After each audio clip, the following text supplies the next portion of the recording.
Jharkhand board के 10वीं इम्तिहान में रांची जिला में अव्वल मुकाम हासिल करने के बाद सीमाब जरीन की हौसला अफजाई का सिलसिला जारी है।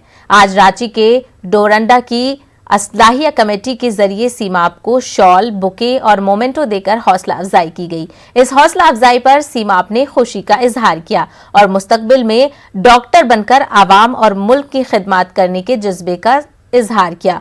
वहीं असलाहिया कमेटी के सेक्रेटरी मुशर्रफ आलम ने सीमाब जरीन की इस बड़ी कामयाबी पर फख्र का इजहार किया।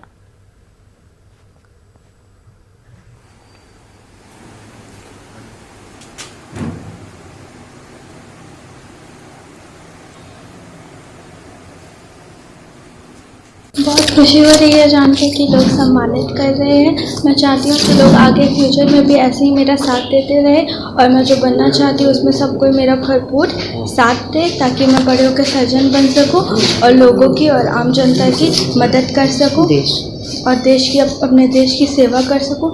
लोगों का सम्मान और प्यार पाकर मुझे बहुत अच्छा लग रहा है। गाँवों को भी हौसला को बढ़ाई है टॉपर होने में। ये हम लोगों के लिए दुआ है कि आगे भविष्य में ये और कामयाब हो और कामयाबी हासिल करे और उन्नति हो, और कहीं पर कोई परेशानी हो तो ये हम लोगों से कहें, हमारे असलाहिया कमेटी में कहें।